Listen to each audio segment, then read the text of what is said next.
March 7th, 2009. Night falls early in the Philippines. This is the Agusan Marsh, home to thousands of crocodiles. Nighttime hunters that share the marsh with people. Two young girls are on their way home from school. They have no reason to be scared. There's never been trouble with crocodiles. Until now.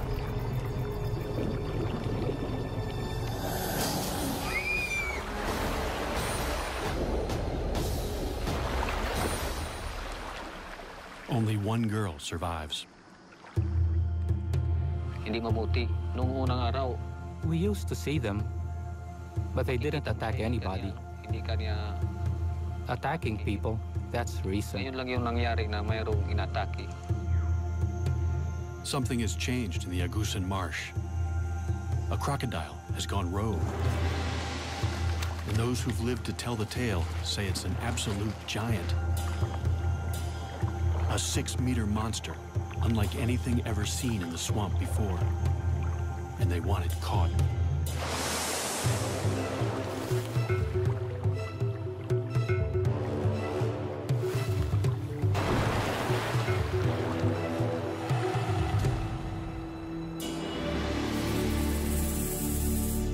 And just 5 kilometers from where the girls were attacked, villagers catch a massive crocodile.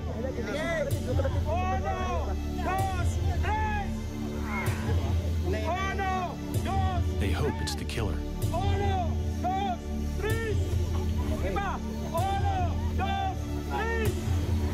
All night long, they struggle to haul it back to the village.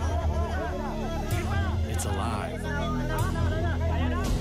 Still wants to fight. It's clearly an exceptional animal. But the real question is, have they just caught the largest croc on record? And will that finally bring an end to 2 years of terror? The Agusan Marsh lies on the island of Mindanao in the southern Philippines. It's an almost pristine wetland the size of the city of Chicago.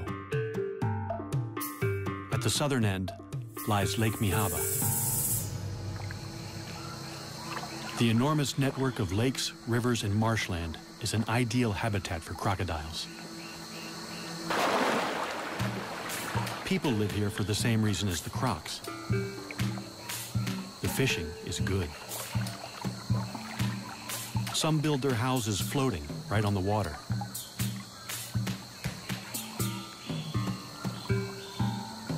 Others live in stilt houses dotted around the marsh. In the rainy season, the water level can rise by 4 meters. It seems idyllic, but something strange has happened. For 2 years, this water has brought misery and terror. A massive crocodile stalked the villagers. It ripped their precious water buffalo to shreds before their eyes. attacked one fisherman and his son.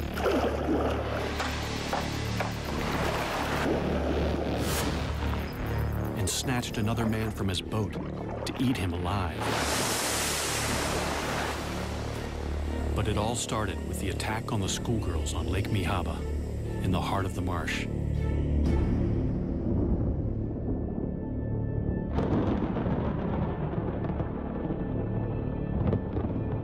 It's 6 o'clock, already nightfall. 11-year-old Marina Ruiz and her friend Echel Rodrigo are heading home from school. Fisherman Roy Dagas follows right behind.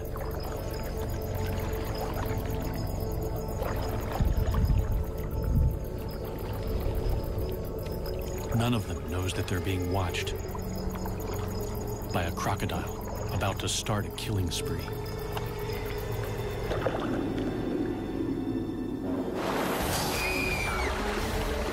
Sitting up front, Rowena never sees it coming. Roy saves Echel from what looks like a monstrous crocodile. But Rowena is decapitated. Seeing her head in the crocodile's mouth was disgusting. Later on, we found her body covered with banana leaves. It was really smelling bad. Rowena's dugout canoe still bears the scars of the attack. This is Rowena's boat, and these are the bite marks left by the crocodile. Here, here, and here. What kind of monster can bite through solid wood? The culprit is a saltwater crocodile, or salty. They're the largest of all living crocodilians, typically reaching 4 to 5.5 meters. Salties prefer freshwater, but can live in the sea because they're able to excrete salt through special glands. They've spread thousands of kilometers across the ocean to colonize lands from India to Australia. Salties have been hunted to the brink of extinction in much of Southeast Asia for their fashionable and highly sought-after hides. They also have the strongest bite of any animal.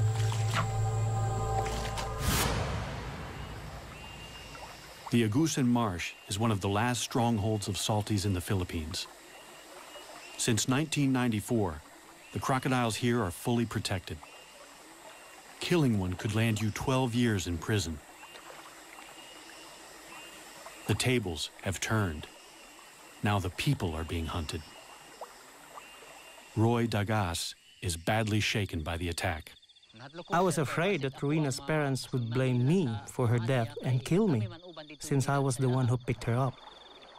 With a rogue crocodile in their midst, no one feels safe. But they have nowhere else to go. 70% of the people here make their living by fishing. We wouldn't get any work in town because my husband is a fisherman. So we have to stay here in the Agusan Marsh. We have no choice but to stay here.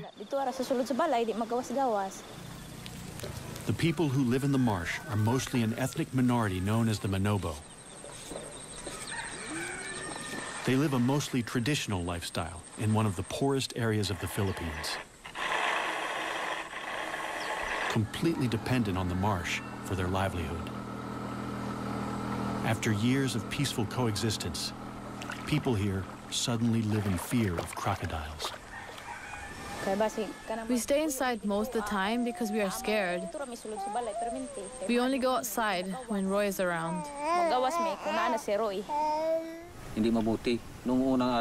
We used to see them, but they didn't attack anybody. Attacking people, that's recent. Because the crocodiles are strictly protected, the villagers can't hunt the croc down until the government issues a permit. Meanwhile, children go to school, and the men still have to go out fishing to feed their families.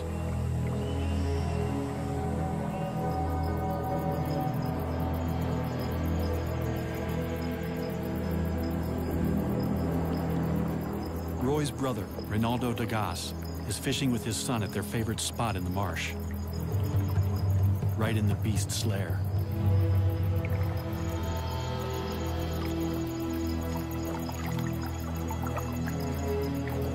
Fishing from the low-sided canoe, they're sitting ducks when the monster croc attacks. The pair fights back. I hit it on the side of its head with my paddle. Then it bit the side of the boat. It was very close. Yung pagkagat niya sa akin.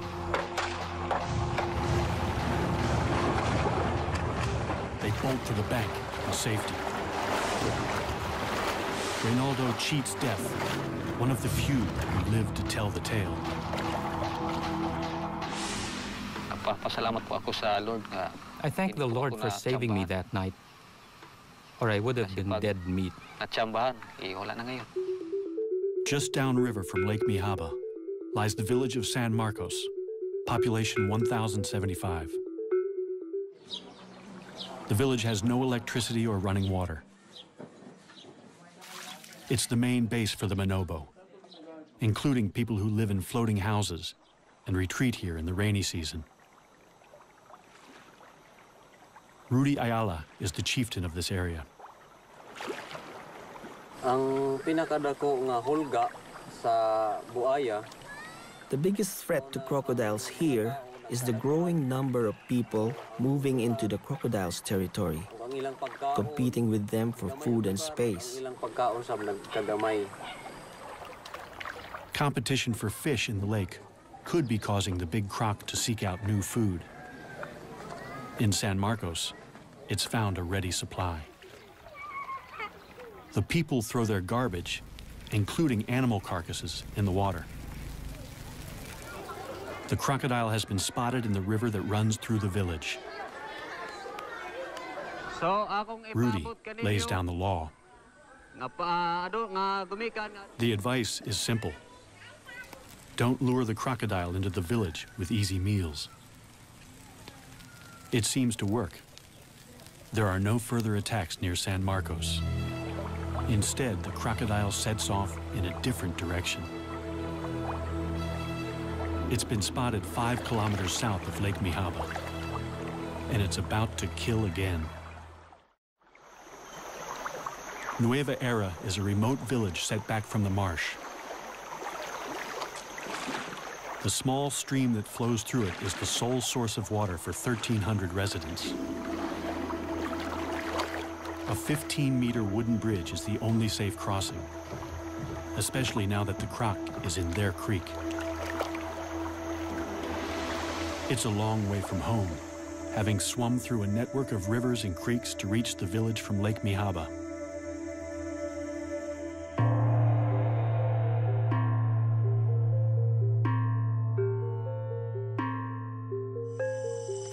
Local farmer Daniel Oxtero has already worked a full day on the land.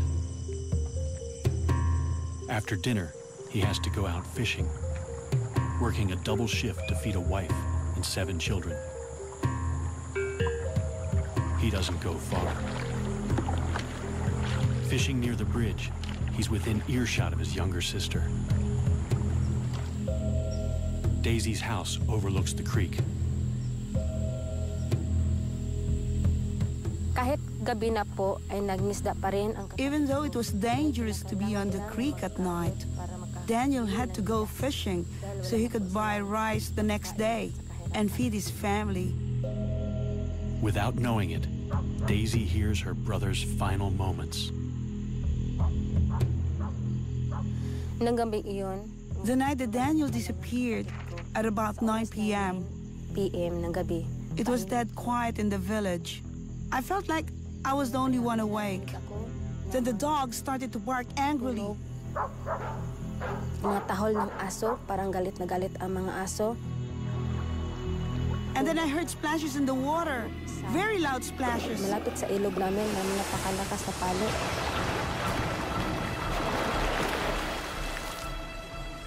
Papunta na ako. I was terrified, so I went to bed. Natakot. At kinaumagahan, the next morning, One of our relatives came to tell me that Daniel had gone missing. Daniel na hindi nakauwi. Despite repeated attempts to find his body, all that was ever found of Daniel was his boat and his hat. This picture is the only memory we have of Daniel, because just before he was killed, his house burned down and everything he owned was destroyed.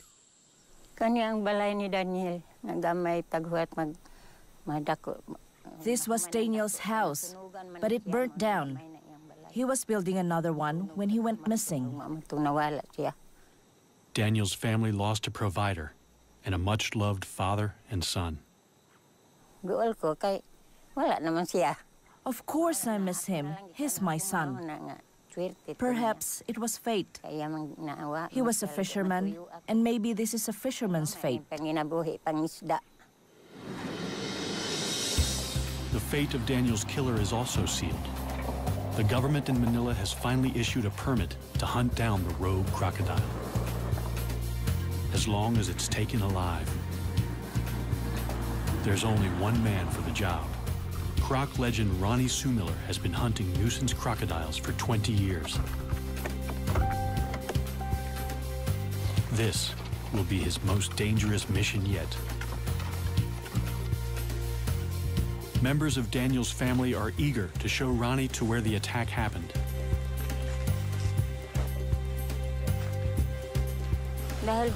I really want them to catch that crocodile because I want to see if it ate my brother. I am scared of the big crocodile. We're especially afraid for the children. There are lots of children here. The children don't swim here anymore, but they're in great danger anytime they come close to the creek. The water's edge is a favorite hunting ground for crocodiles. They're ambush predators. It's a strategy honed over millions of years. By lowering their heart rate to 2 beats per minute, they can stay submerged for an hour without breathing, waiting for prey to stray into the strike zone. The attack is sudden and fast.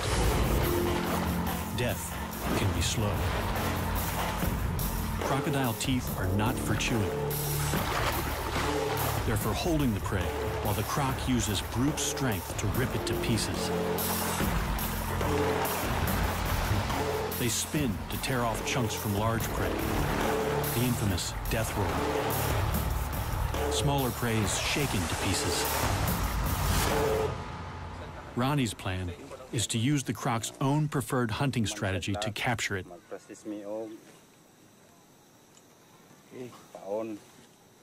A morsel of chicken suspended just above the water is an irresistible lure. So that's the principle. When it is grabbed by the crocodile, the crocodile will run away and this will close down. This will catch the upper jaw. In Ronnie's experience, a snare is least likely to injure a crocodile.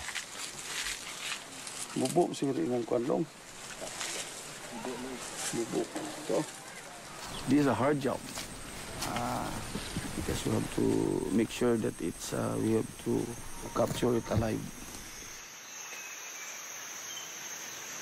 Ronnie posts a sentry in a nearby treehouse.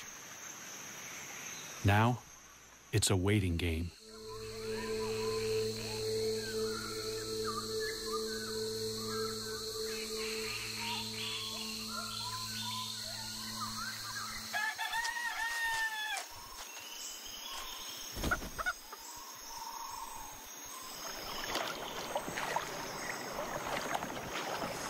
In the morning, the bait is gone and the trap is torn. A crocodile has done the impossible, snapped the steel cable, and escaped. The cable snapped. I think we're dealing with a much bigger crocodile than we expected. Ronnie sets more traps.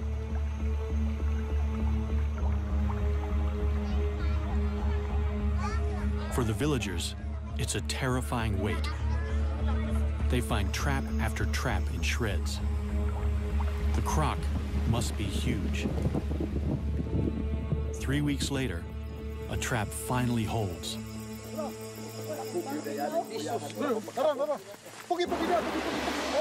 This time, they've got it.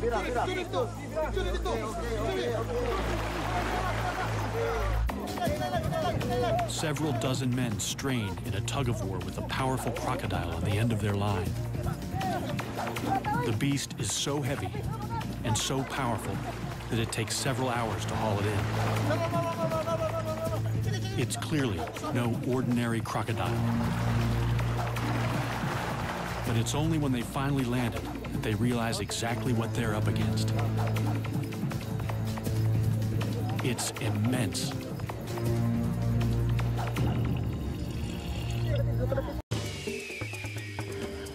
This show was created for you and your family to watch together.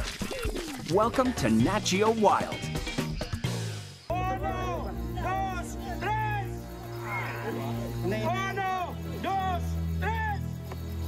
60 people work all night to drag the beast a kilometer and a half back to the village.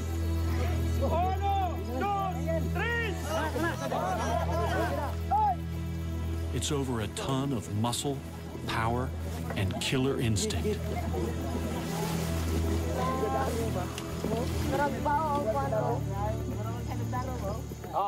As word spreads that they've caught the killer, more and more jubilant onlookers flock to the creek. Everyone wants to get close to the enormous animal now that he's tied down.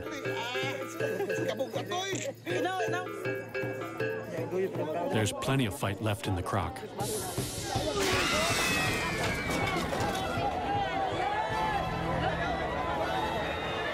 For a moment, everyone's heart stands still.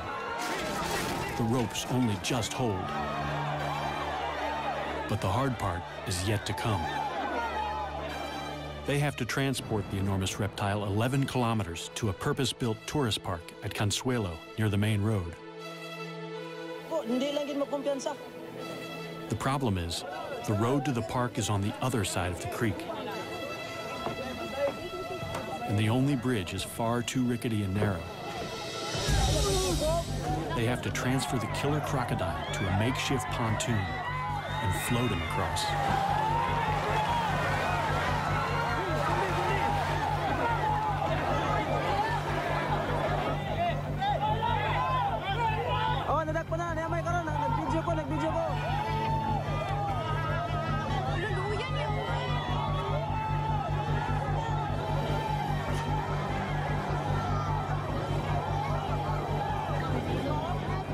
Finally, after they struggle for 24 hours,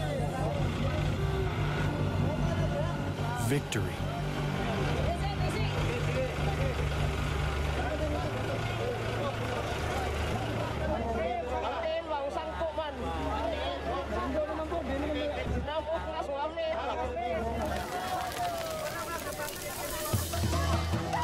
The party goes on deep into the night.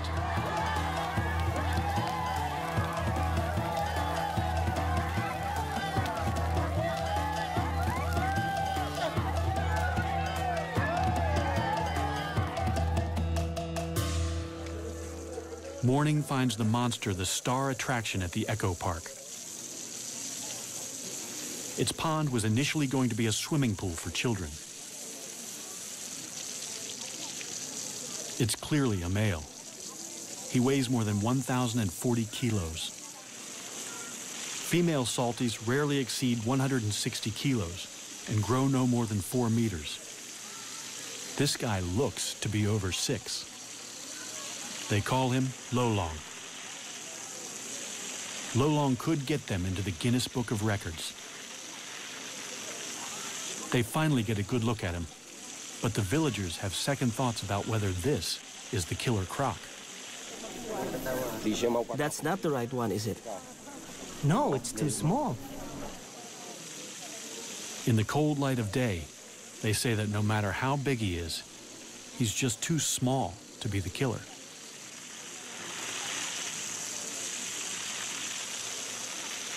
Roy Dagas, who was with Rowena when she died, is certain that this is not the croc he saw that night. It's too late to prove Lolong killed Rowena 2 years ago. But Daniel Oxtero has only been missing a few months. Could his remains still be inside Lolong's stomach? Crocodiles swallow large chunks of prey, bones and all, without chewing. They have the strongest stomach acid of any animal. Flesh will be dissolved in days, bones in a matter of weeks. But they can't digest anything made of keratin. So horns or human hair and fingernails can remain inside the croc for months. It's a long shot, but the people are desperate for answers. They can't slice him open. The next best thing is to pump his stomach.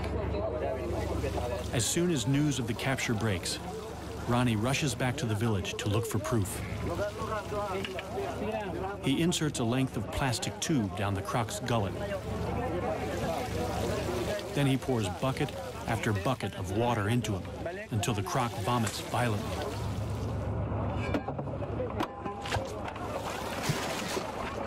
Ronnie doesn't find any human remains. The stomach pumping is inconclusive. It's possible they didn't get everything out, or that Lolong had coughed up a hairball before they caught him. It's also possible that another giant crocodile killed Daniel, and that it's still out there. Life is returning to normal on the island of Mindanao, but it's not safe to go back in the water. Giant crocodile sightings continue even after the capture of the monster croc Lolong. Ronnie Sumiller is called back for duty. I am going back to capture the big crocodile, bigger than Lolong, because the villagers are endangered. Lolong could have taken to the creeks because a more aggressive male chased him out of the lake. It's a frightening prospect. The first place to look is Lake Mihaba in the heart of the marsh. Agusan's crocs are notoriously shy, so the best chance of finding it is at night. We are going to Lake Mihaba to spotlight and hopefully to see large crocodiles. With a local guide, he ventures into the crocodile's world at the most dangerous time. Every attack so far has occurred at night. It's dangerous to do this in this lake because of the presence of the large crocodile. But using flashlight, normally they will not attack. They're not alone. There are hundreds of crocodiles all around them. One of them could be the giant killer. In this lake, it could be 2 or 3 large crocodiles. Could be as large as Lolong, maybe 20 feet. They see lots of smaller crocs.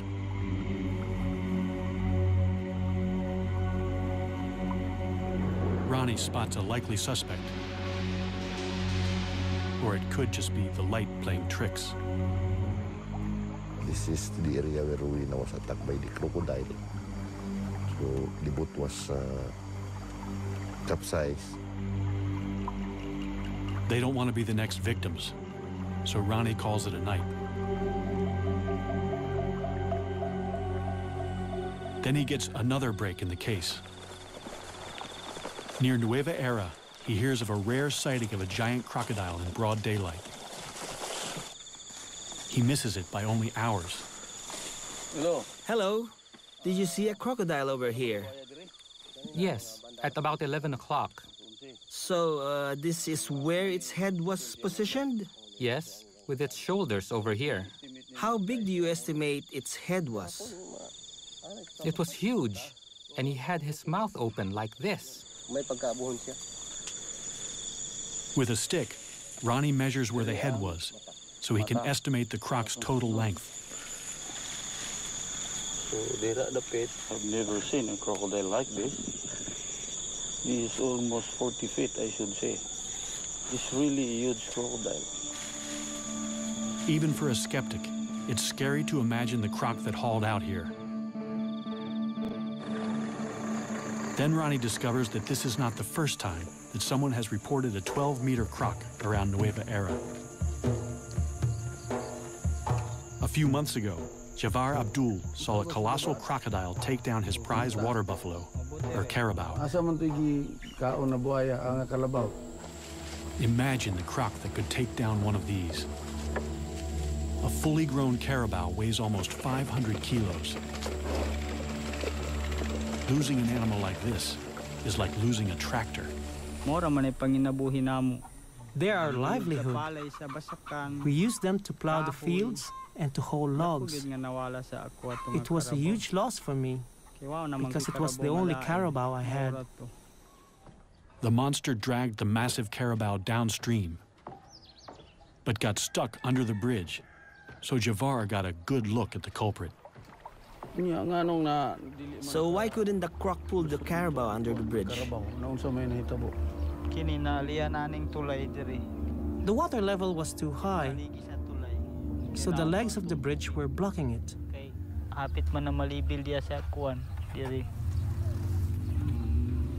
And how many crocodiles were there? 2.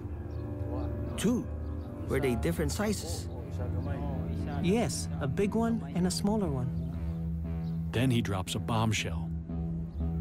The smaller one was Lolong. How big do you estimate the big one was? I estimate more or less from that point over there to the far side of the bridge. Okay, let's measure that. Instead of one giant croc chasing another out of Lake Mihaba, it seems 2 giant crocs were feeding together.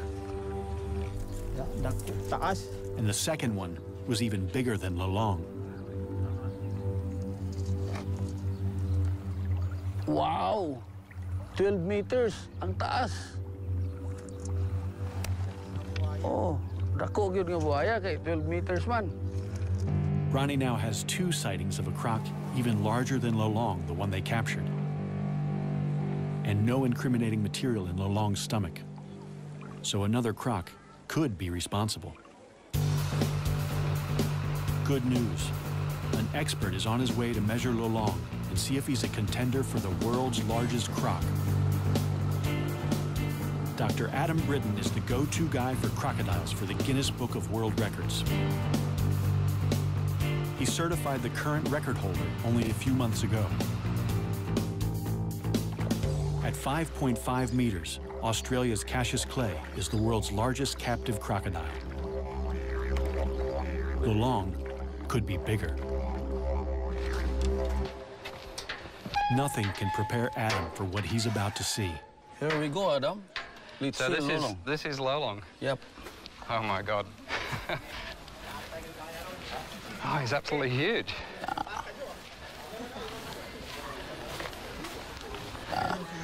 That's Lolong. It's incredible. Yeah. So really huge. I think he's the biggest crocodile I've ever seen. Yeah. To qualify for the Guinness record, Adam has to ensure Lolong lies perfectly flat and dead straight. So how do you measure a giant man-eater? It would be good to do it actually down the crocodile's back. Very carefully. I'm actually going to inject him with 2 different drugs. One is a muscle relaxant, and the other one is Valium. So he'll actually, hopefully, be quite happy while we're measuring him. While he's under, Lolong is in danger of overheating, so he must be constantly hosed down. Adam has never sedated a crocodile this big before, and he's not sure how long it will take. But it's a large crocodile, and it's going to take a long time. Relative to how long it normally takes, it's going to take a long time for this drug to actually take effect. First, he has to get the needle into the monster croc. Adam gets dangerously close to the largest salty he's ever seen. So yeah, Ronnie, if you can keep a close eye on him, yep. You see he's got his left legs backwards, so he's still quite relaxed. But look for any signs like he starts to lift himself up or starts to move his head. This is in a relaxed position. That's he's in a relaxed position right now. Yes, I can get out of the way quite easily, and I'm going to go that way if anything happens. Adam has nerves of steel, but Lolong reminds him who's the boss. He felt that.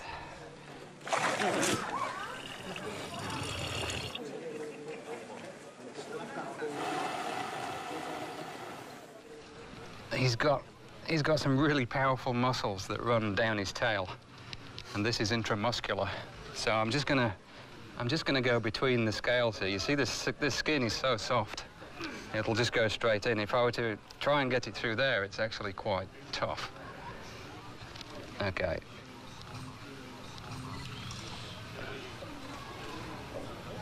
Up. Okay. It's like a big mosquito. Wow, even that bent the needle. That was simply because he moved his tail. So the power of the muscles in the tail bent the needle while it was inside. 30 minutes later, Lolong is still showing no signs of feeling sleepy.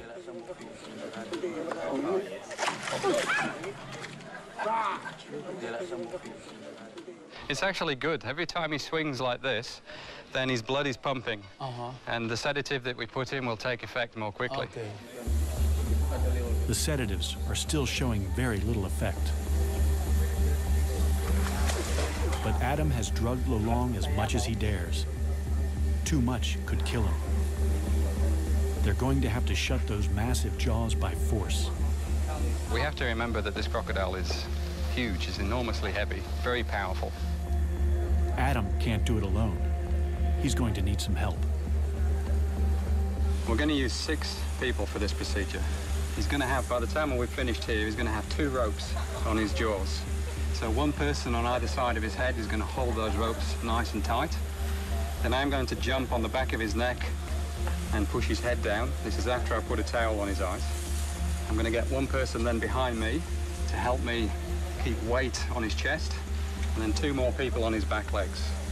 And we're going to lift his legs up off the ground so that he doesn't have any leverage with those legs. And he's still going to be stronger than us, really. I mean, he's huge, incredibly powerful, strong crocodile. But it's amazing when you get on the back of the head, particularly, and you cover the eyes and you put pressure down there, they often give up. They'll just sit there and say, okay, do what you need to do. Fingers crossed, anyway. Ronnie rounds up 5 volunteers. They have to get in the pen with the giant crocodile and sit right on his back. Okay, let's go and test him first and see if that drug is taking any more effect.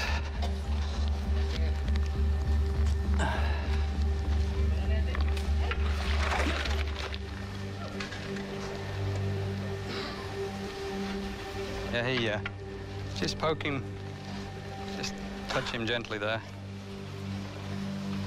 You see the way he tried to flick his head then?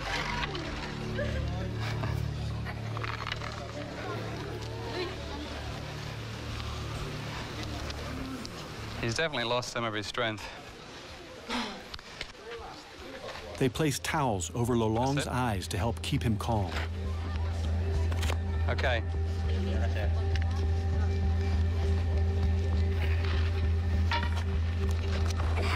Holy mackerel. Okay, quick, grab his legs. Now we need someone. Okay, everyone on, someone with the tape now to tape his jaws. Then it sticks to itself. One more, that's good. Okay, break him off. Scientists know very little about giant crocodiles. Also, I'll take one off. This is the first time anyone's been able to measure a living croc over 6 meters. Okay, is everyone good? Yep. Okay, good job. I mean, I'm so used to doing this, but everything's scaled up. It's amazing. It's like measuring a dinosaur. It's just, it's amazing. I'm not used to this. 84. 84, that's the interorbital. Okay. Adam takes this rare chance to make detailed measurements. 255, it's actually 496. What do you say? 450? Finally, yeah, okay, 450, the one exactly. everyone's waiting for. Now for the moment of truth. Dr. Adam Britton is going to measure snout to tip along the curve of Lolong's body. Yeah, that's good, yeah. Yep. All right, just make sure this goes straight down the middle again. This is the one that has to be.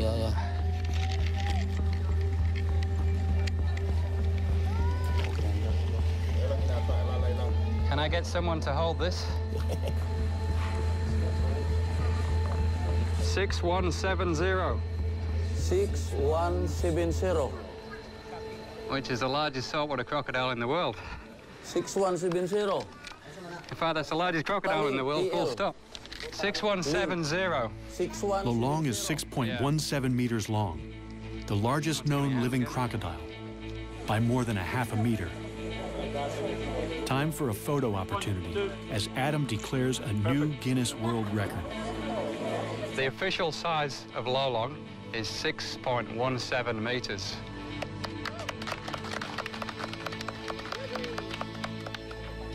I'll give him a round of applause for that. That's very impressive. How did Lolong get so big? Adam thinks he was born to it, and that he could have big brothers with the same giant crocodile DNA. As with humans, nurture is just as important as nature.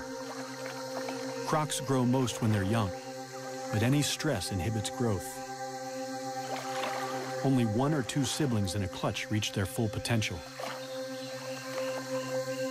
In his formative years, Lolong must have had plenty of food and few competitors. There were also far fewer people in the marsh to stress him out with their outboards and dynamite. Adam has what he's come for, but getting off again is almost as hard. Everyone from the back will go backwards, all the way backwards, straight up. You last? Yes, yes. And then I will come off and I will take the towel off.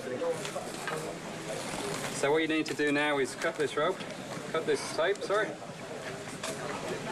Everyone ready to go back? Go, go, go. Go. Backwards.